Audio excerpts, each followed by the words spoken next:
Welcome to Say the Question. I'm Joe, and with me is Sam. Today's question is simple and irritating. Why does a required college textbook with a new access code cost so much when you basically have to buy it to take the class? Because once the book comes with an access code, you lose a lot of the usual escape hatches, especially buying used or saving money with an older edition. It stops feeling like shopping and starts feeling like paying admission. Yeah, that's the part that makes people bristle. So let's start with the blunt take and then test it. Is this just a pricey book, or is it really a whole course system students get trapped paying for? Sam, start us off. Okay, but before we pretend this is a normal shopping decision, let's start with the obvious part. A required textbook that costs $180, and then it also needs an access code. That's not a book you picked up because you were curious. That's the class reaching into your wallet and saying, "Congrats, you're enrolled." That's the right place to begin, because the weird part isn't just the sticker price. It's that the purchase often isn't just printed pages. It's the book plus digital course materials like homework, quizzes, tests, study tools, and the little online system the class is built around. Right, so the thing you're buying is not really a textbook in the old sense. It's more like, pay us and we'll let you participate in the class the way the class is built now, which is a lot less romantic than a stack of paper and a lot more expensive. And that changes the emotional math fast. If it were just a book for reading, people would still complain, but they'd at least feel like they had normal options. Buy used, borrow it, wait, rent it, whatever. Once the code is tied to the new purchase, the used book market stops being a real escape hatch. And that is where the price starts to feel boxed in. That's the part that feels dirty to people, honestly. Not automatically illegal, not automatically evil, just deeply suspicious, because required stops meaning you may want this and starts meaning you do not actually get to opt out. Yeah, and I think that distinction matters. Required does not prove a scam, but it does mean the seller knows the buyer is captive in a way they wouldn't be if this were a normal consumer purchase. Joe, am I overstating it if I say the whole setup feels like the course and the publisher teamed up to make the complaint impossible? Because from the student side, it looks like one price, one requirement, no real shopping around. That's the fairer version of the suspicion. I wouldn't jump straight to teamed up as if there's some secret plan. But the structure absolutely nudges students toward a locked-in purchase. If a class requires a specific code, and the code is attached to the new item, the student's choice gets narrow very quickly. So from the student's perspective, the problem is not just price. It's price plus dependence plus timing. You find out you need this thing, and now you need it now. And if you wait or shop smart, you might just be out of compliance with the class. Exactly. And that's why this hits different from, say, buying some random expensive book at a store. Nobody is thrilled by an expensive book, but the resentment gets louder when the purchase is bundled into the doorway of the course itself. It also explains why people sound extra annoyed when they say, "Oh, it comes with an access code," because that sounds small until you realize the code is often the part that makes the whole thing non-optional. The printed book is almost the decoy in the conversation. Maybe not a decoy, but definitely not the whole story. The better question is what the student is actually being asked to buy. Content, software, graded access, convenience, or all of the above. A normal book is something you can compare like any other book. This is a class requirement with a price tag attached, which is a very different kind of purchase. And that's where the suspicion lands for me. If the class is designed so the material is required, and the required thing is sold in a way that kills the normal used book workaround, then of course students feel squeezed. That feeling is not irrational, and it is not just people being cheap about education.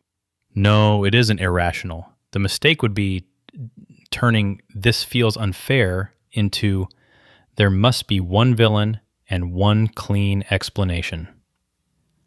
Sometimes the ugliness is just a bunch of incentives lined up in the same annoying direction, with everybody calling that how the system works.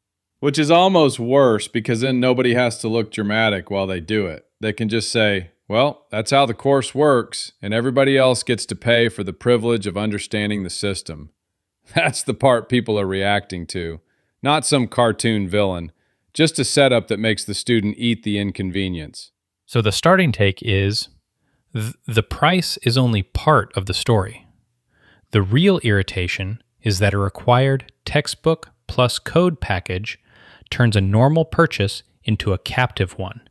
And that means we have to ask who built that setup, who benefits from it, and what would make it less lopsided without pretending every expensive book is proof of a scam.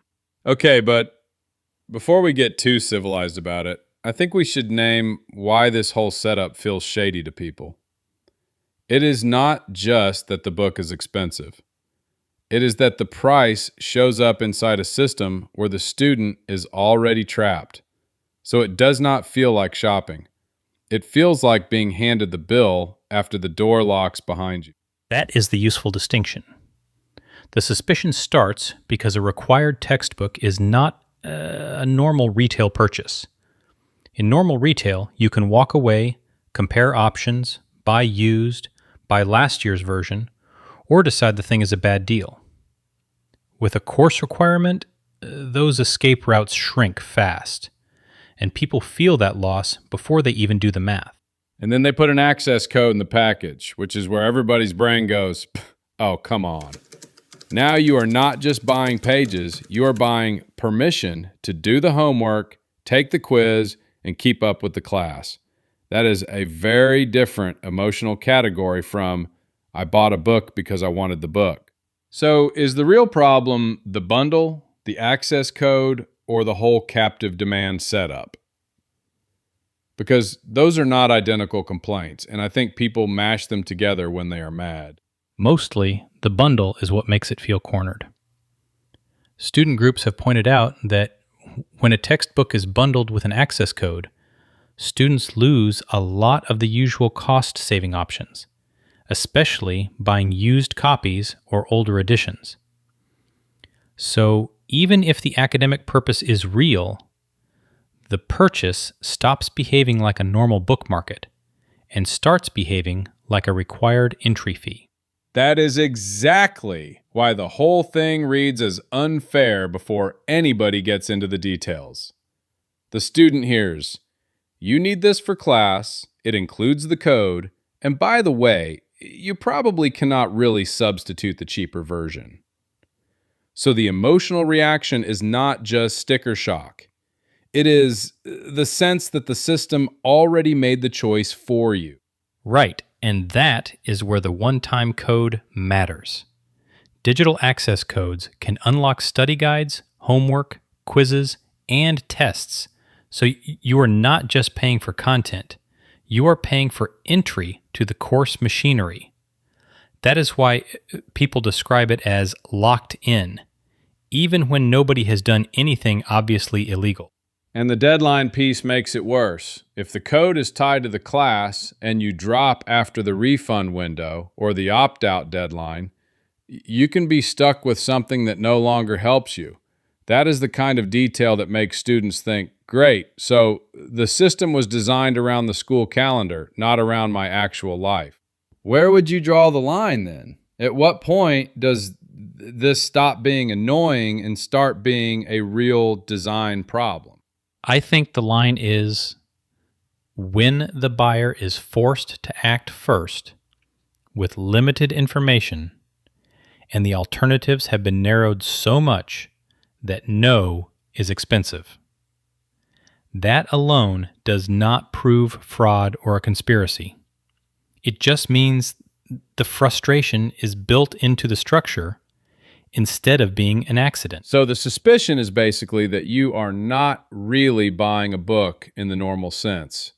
You are buying access to a class system that has already decided what counts. And the lock-in is what makes people assume somebody upstream is making money off their lack of options. Exactly. And that is why the next question is, what part of the package is actually doing the work? The textbook, the edition, or the access code? Because those are not the same thing, even if the student experiences them as one big locked door. Okay, before we drift into the usual college is a racket speech, let's pin down the boring part. What are students actually being asked to buy? Because everybody says textbook like it's one clean object, and it usually isn't. That's the fair move. Textbook is a sloppy word here. A course can be bundling a physical book, a specific edition, and some digital access on top of it, and those are related without being the same product. So when a syllabus says required, that's not just professor language for strong suggestion with a clipboard. Usually not. In course terms, required means the class is built around that item, or at least expects you to have it to keep up. And a required edition can matter because the assignments, page numbers, and homework references are tied to that version. So an older copy may not line up cleanly. So the book stops being just a book and turns into class infrastructure. That's already a little more annoying than I bought reading material. Yeah, and that word infrastructure is doing real work there. The class isn't just asking you to read. It's asking you to plug into the way the course runs. Sometimes that's fair, sometimes it's clunky, but it is different from walking into a store and buying a novel. And then there's the access code piece, which is where people start feeling like the label is hiding the actual sale, because the thing you need isn't always the paper book, it's the login side of it. Right. The access code is usually what unlocks the digital layer. Homework systems, auto-graded questions, videos, interactive materials, whatever the course is using. OpenStax is a clean example of how separate that layer can be. Its paid assignable tool starts at $15 per student per semester, and that's apart from the textbook content itself. Okay, so now we're not talking about one purchase. We're talking about a book plus a course platform. And the course platform is the thing that can make the class function. That feels like the part students should hear first, not after they've already enrolled. Exactly. And that's why the used book question matters so much. A used copy can be perfectly fine as paper and still be missing the code the class expects you to have. So the student isn't really choosing between book A and book B. They're choosing between the full bundle and a cheaper version that may leave them out of the actual course mechanics. That's the part that makes the price feel slippery. On the shelf, it looks like one number. In practice, you're paying for different layers, and the cheap-looking option may be missing the part that lets you do the homework. And that's not a moral verdict by itself. It's just the reason the sticker price can be misleading. OpenStax also separates its free digital textbooks from separately purchased print copies, which is basically the same lesson in reverse. The paper book, the digital content, and the paid access layer can all be distinct things. So if I'm a student, I don't care about the taxonomy. I care about whether the class is quietly forcing me into the expensive version. Joe, am I overstating that, or is that the honest version of the complaint? That's the honest version, with one caveat. Not every course bundle is shady, and not every required edition is a cash grab. Sometimes the newer edition really does line up better with the class. But the fairness question is whether the requirement is stated plainly, whether a used copy still works, and whether students know upfront that the real purchase isn't just a book. Right, and the clean standard is simple. Tell me what parts I need, what parts are optional, and whether a used copy still gets me through the class. If the answer is no, fine, but don't dress it up like a normal book purchase and act surprised when people get annoyed. That's the pressure point. The bundle is the product, or at least the real product from the student's point of view. And once you say that out loud, the next question is, who sets that bundle? Who benefits from it? And how much of the confusion is accidental versus built into the system? Okay, so once we stop pretending this is just a paper book, the money trail gets a lot less innocent looking. The real question is who actually gets paid when the class says you need the book plus the code, because that is where the price stops feeling like a normal bookstore purchase and starts feeling like a little system. Usually it is not one clean payment to one clean seller.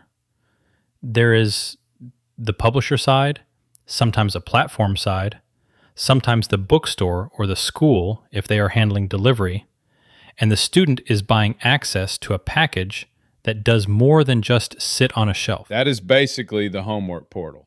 Pretty much. And that is why the used book comparison starts to break down. Because a used book can be cheap and still work, while the login or access layer often cannot be reused the same way by the next student. So the price is not just about pages. It is about the fact that the class can make the code feel mandatory.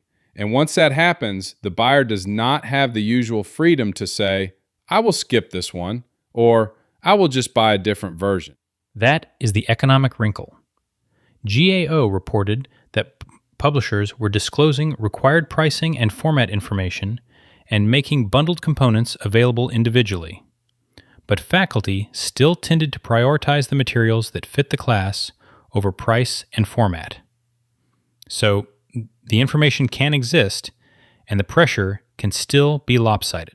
Joe, is the real problem the platform fee, or is it that the course structure removes the student's choice before they can even compare prices? Because those are related, but they are not the same complaint. They are related, but I would separate them. The platform fee is the direct cost of the digital layer, while the course structure is what turns that cost into something students feel like they cannot escape. If the class requires the bundle, the market is not behaving like a normal open market anymore. It is behaving like a captive one. Which is the annoying part. If you are choosing between 3 snacks, you can walk away. If you are choosing between 2 homework systems and one of them is tied to grading, the choice is mostly fake. That does not prove the seller is doing anything illegal, but it does explain why students hear the number and immediately think, of course it is this expensive. And the digital layer has its own price tag. OpenStax says its assignable product is paid starting at $15 per student per semester, with payment options that include student payment, site licenses, and institutional programs. So part of what you are buying is not paper at all. It is the platform on top of the content. Right, so the thing that feels like a book is also a service, and the service is where some of the money is hiding in plain sight. I am not saying that makes it evil, but it does make the price harder to read if nobody tells students what piece they are actually paying for. Exactly. And OpenStax's own setup shows how messy that can get. Their institutionally managed programs can deliver required course materials by the first day of class. The costs can be built into tuition or fees, and campus bookstores can sell access codes in some setups. So the money can move through the institution instead of only through a student buying something directly. Which is why captive demand matters so much. If the class requires the bundle, The seller is not really in a normal marketplace anymore. They are pricing around obligation, timing, and confusion. That does not automatically make the number fake, but it does explain why people look at a $180 textbook and think, come on, somebody is gaming this. That is the useful distinction. The price can be high because the product includes access, licensing, or platform costs, and because the buyer has limited practical choice. That is not the same as proving fraud or a scam. But it also means the fairer standard is simple. Separate the parts, say up front what is required, and do not make the expensive piece look like an ordinary used book purchase. Okay, so if the price is the symptom, the next question is, who has a reason to leave it alone? Because this is where the whole thing stops being a random annoyance and starts looking like a setup with a lot of people quietly fine with it. That's the useful frame. And the annoying part is that the incentives aren't all coming from one villain in a black hat. Instructors want materials that actually fit the course. Departments want things standardized. Publishers want recurring sales. And students want the cheapest path that still lets them pass. So who blinks first? Because from the student side, it feels like everybody else gets to make a dignified decision and the kid with the credit card gets to eat the cost. Joe, am I overstating that? Not by much. There was a GAO report that found faculty often prioritize picking the most appropriate materials for their courses over price and format considerations. That's not automatically selfish. It means price is usually not the main thing steering the decision, which is exactly why students can end up carrying the pain later. Which is the cleanest possible way to say, that sounds expensive, but not for me. And I get it, honestly. If you're teaching a class, you want the thing that works. You don't want to reinvent the course every semester just to save somebody else $20. Exactly. And that part matters because people hear the same materials again and again and assume somebody is being lazy. Sometimes it's just inertia, but not the cartoon version. Once a lecture is built, the assignments are tuned, the examples are in place, and the department knows how the class runs. Changing the book isn't free. So the friction is real, not imaginary. If the book changes, the instructor may have to rebuild slides, homework, quizzes, office hour answers, all the little stuff that nobody sees until it breaks. That means the system rewards whatever is already wired in, even if the price keeps climbing. That's the pressure point. And departments can amplify it because standardization has its own logic. If a course is taught by multiple instructors, or if new faculty are rotating in, having a common package is easier to manage than everybody choosing from scratch every term. So it's not just this professor likes this book. It's also this department has a process and the process has momentum. That is way less dramatic than a conspiracy, but it is way more annoying because nobody has to be openly evil for the result to be bad. Right. The system can be self-protective without anybody sitting around plotting it. And once publishers see that recurring purchases are locked in by required editions or bundled access, they have every reason to keep leaning on that model. The bundle changes the used book math completely. Because the student loses the easy escape hatch. If the access code is required, buying used doesn't really save you in the way it used to. You still need the fresh code. So the cheaper book stops being the whole solution. Exactly. That's the point Student Pergs was getting at. Once the code is bundled with the textbook, the used market stops doing its main job, which was letting somebody else absorb the depreciation. Now, the product is not just paper or PDF content. It's a timed permission structure. And that weirdly spreads the blame around. The bookstore is just the channel. The instructor is just picking the course materials. The publisher is just protecting revenue. The platform is just enforcing access. And the student is the one standing there trying to figure out why required means pay first, ask questions later. That's also why institutional programs can make this feel normal. OpenStax has described managed setups where required materials get delivered by the first day, sometimes with the cost folded into tuition or fees. That can solve a real logistics problem, but it also means convenience starts behaving like policy, not just a service. So the student absorbs the downside in a bunch of small ways. Less choice, less price competition, less time to shop around, and a lot more pressure to just click whatever gets them into class. That's why this doesn't feel like a normal purchase. It feels like the bill shows up after the decision is already locked in. And the fair version isn't pretending the book should be free. It's making the trade-off visible before the student commits. Tell people the full cost up front, make the lower cost option real if one exists, and don't hide a required access code inside something that looks like a normal used book. Yeah, because then we can at least argue about the actual design instead of the smoke around it. If this is just a one-off annoyance, fine. But if the same incentives keep showing up across classes and campuses, then we need the receipts, not the brochure version.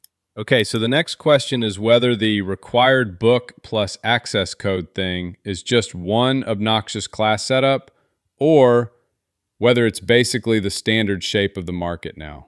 It's closer to standard than people like to admit. The useful background here is that the textbook market didn't just sit there as print only and drift upward by accident. Digital products changed what faculty were choosing from, and that changed course materials in a pretty big way.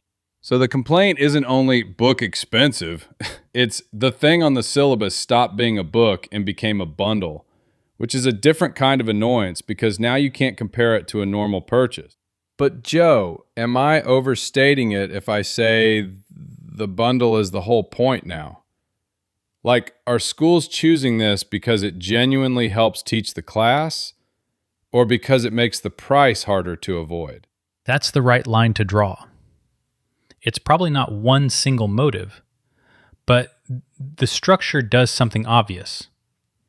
Once reading, assignments, auto-graded work, and interactive materials are tied together, the course stops being a clean book purchase and starts being a managed package. And that matters because once the code is part of the grade, the student isn't really shopping. They're being routed.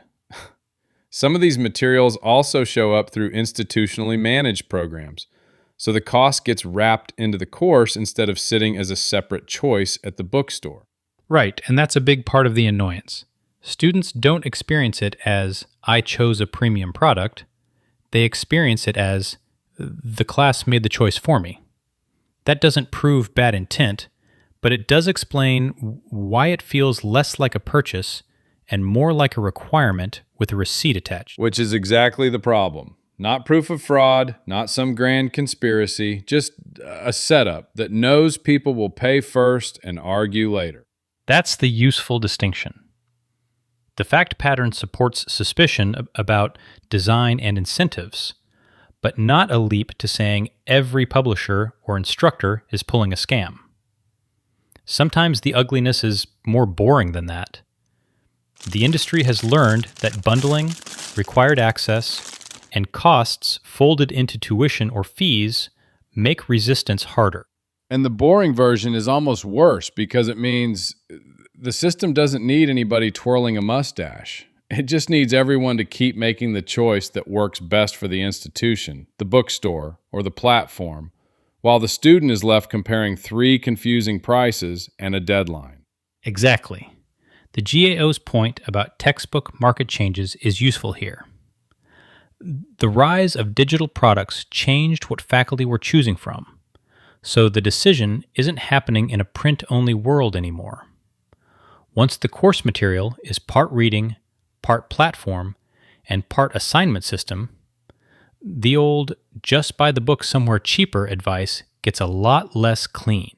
And if the institution is bundling it through a program or the campus bookstore is the channel when inclusive access isn't used, then the student is still inside the same trap-shaped lane.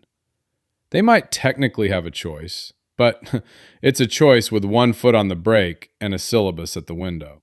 That's the fairer version of the complaint. Not everybody is evil, but how often is this a real opt-out versus a bundled obligation dressed up as convenience? Okay, with the receipts out of the way, I think the cleanup job is this. Stop saying every expensive textbook is a cartoon robbery. That's the lazy version. It makes the complaint sound dumber than it is. That's the useful distinction. There are at least two different things people mash together, whether the price is high and whether the price is hidden or padded in a misleading way.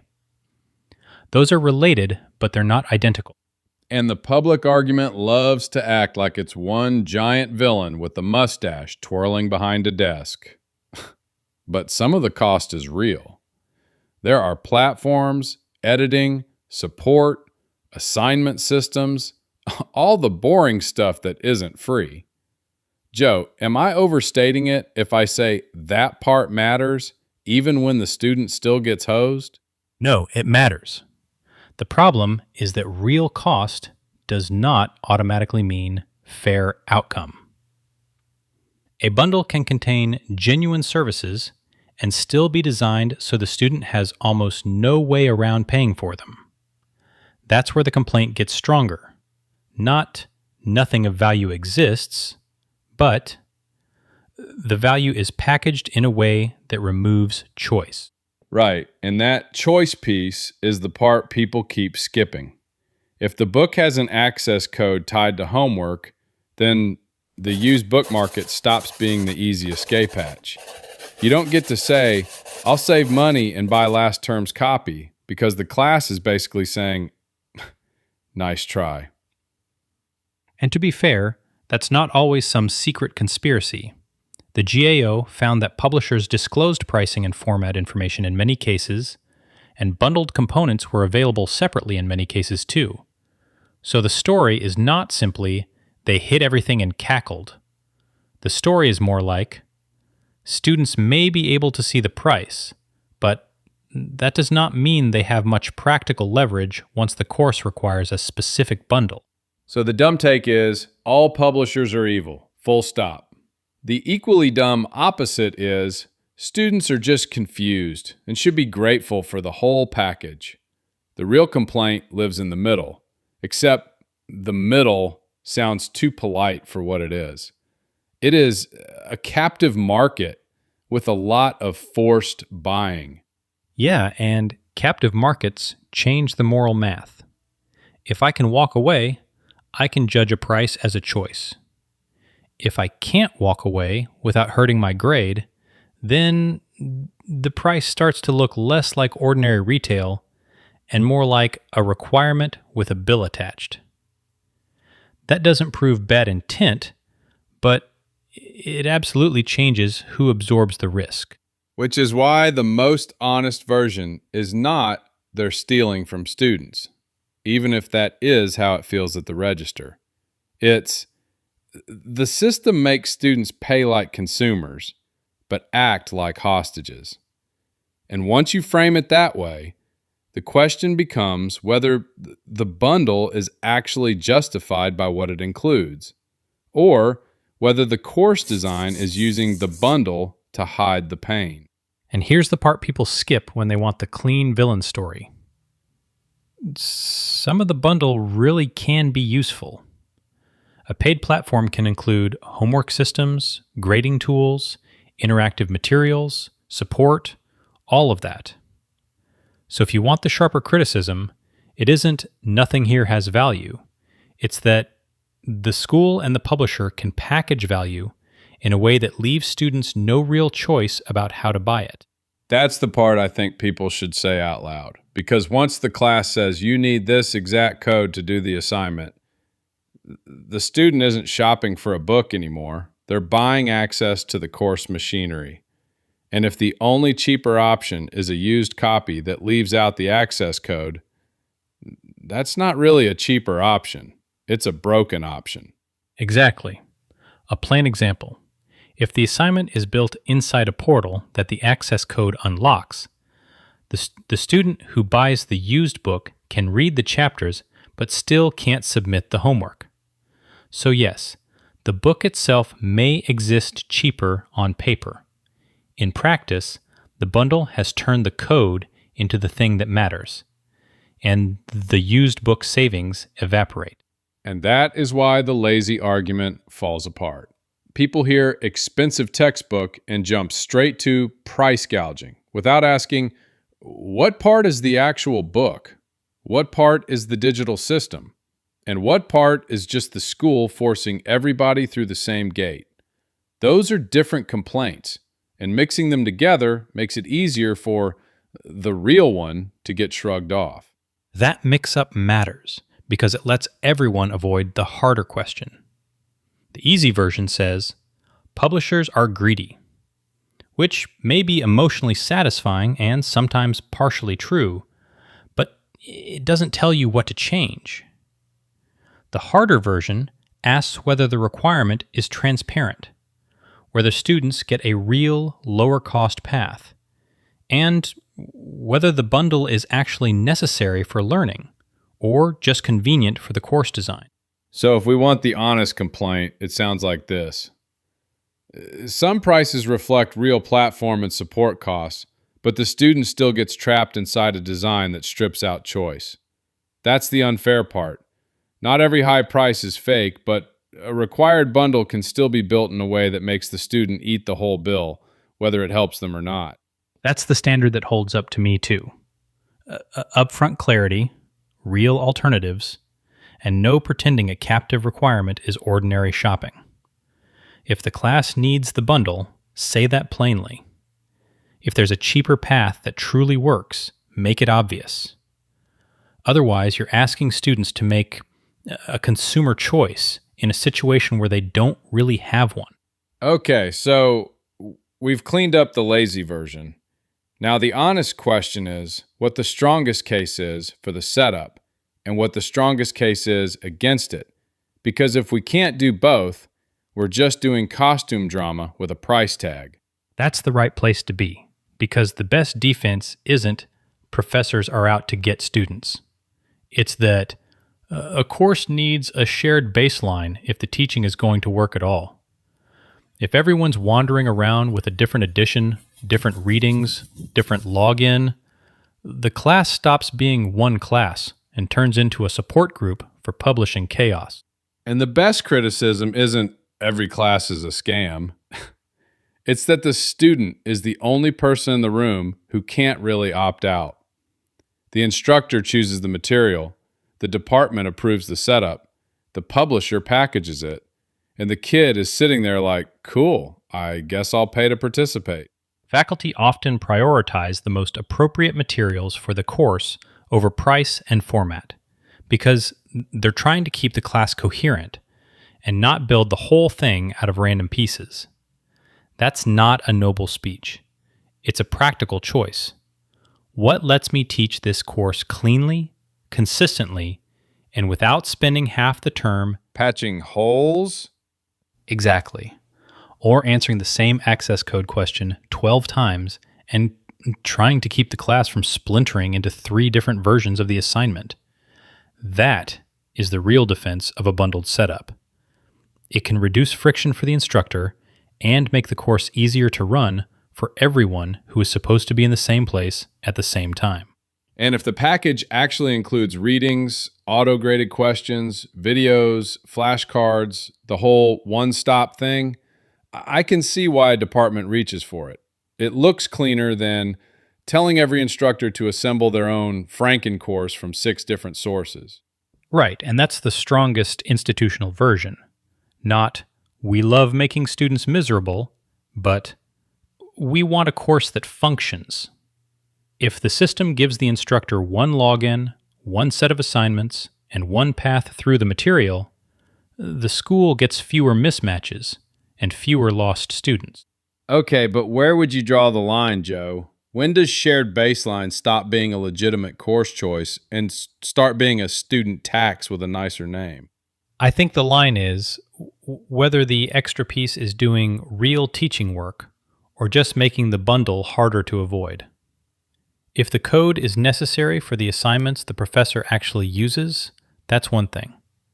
If it's there because the course would rather sell a package than solve the logistics another way, then the student complaint gets a lot stronger. That's the part that annoys people. The student isn't choosing the convenience level. They're choosing whether to keep up with class. And those are not the same thing. So we made it easier for everybody can sound a lot like we made it mandatory for you. And some schools make it even more confusing by folding costs into tuition or fees, which some people experience as simpler and some people experience as, great, I paid before I could say no.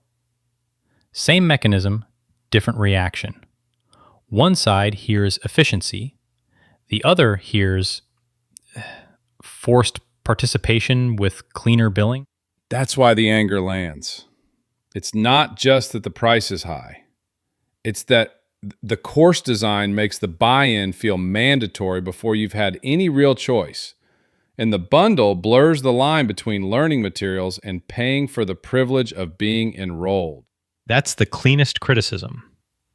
The cleanest defense is that the course may genuinely be better with one standardized system. But then the burden is on the school to show the price is transparent, proportionate, and tied to actual course value. If it's just convenience, it should not be priced like a premium feature. And that's where the student side stops sounding emotional and starts sounding practical. Nobody's saying every bundle is evil. They're saying if you're going to make students pay for the whole setup, you'd better be able to explain why the setup is worth what it costs. Yeah, and if the school can't explain that without hiding behind convenience language, that's the problem. The trade-off might still be real, but real trade-off doesn't automatically mean best design. It just means somebody found a way to make the system work and pushed the messy part onto the student. Exactly. So the next question is not whether there is a reason for it, it's what would count as a fairer version that keeps the teaching benefit without making students eat the whole bill first? Okay, so if we're not just complaining, what actually makes this less stupid? Because the thing that drives people nuts is not just the price, it's that you often don't have a real choice, and the class is built around that fact like it's normal. That's the right place to start. The fix is probably not one magic rule. It's a bunch of boring ones that lower the pressure. Cheaper course materials, better disclosure, and fewer situations where the student has to buy the most expensive package just to get through week one. So the clean version is make the class workable without forcing everybody into the priciest package. Because that's where it starts to feel less like education and more like a standing charge. Pretty much. One obvious lane is open educational resources. OpenStax is a real example. Free online textbooks and low-cost print versions if someone wants paper. That does not solve every course, but it gives schools an actual alternative instead of just complaining about the price. And that matters because it's not some imaginary goodwill plan. It's a substitute, at least in some courses, for the book that costs more than the rest of the class combined. So the question becomes, why isn't that the default more often? Because sometimes the course is already built around a specific structure, and switching means a lot of rebuilding. That part matters. People hear open textbook and act like the whole problem disappears. But the real world is messier than that. Some courses can switch cleanly. Some can't without more work than people want to admit. Fair. But where do you draw the line between this is genuinely hard to replace and nobody wants to do the annoying work? Because those are not the same thing, and institutions love pretending they are. That's the useful distinction. If a department knows a class keeps hitting students with a huge required cost every semester, the default question should be, what cheaper version can we use here? Not, how much can we get away with before people complain? So it's not free or evil. It's more like, can you get the course function without making every student eat the full sticker price on day one? That seems like a pretty low bar, honestly. Exactly. And there are middle ground models too. OpenStax Assignable is a lower cost digital access setup. OpenStax says it starts at $15 per student per semester and can be paid in different ways, including student payment or institutional programs. So you can preserve course functionality without automatically pushing everybody into the most expensive version. That's the part people skip. The argument is not textbooks should be free somehow by magic. It's stop making the access model act like a toll booth when a cheaper route exists.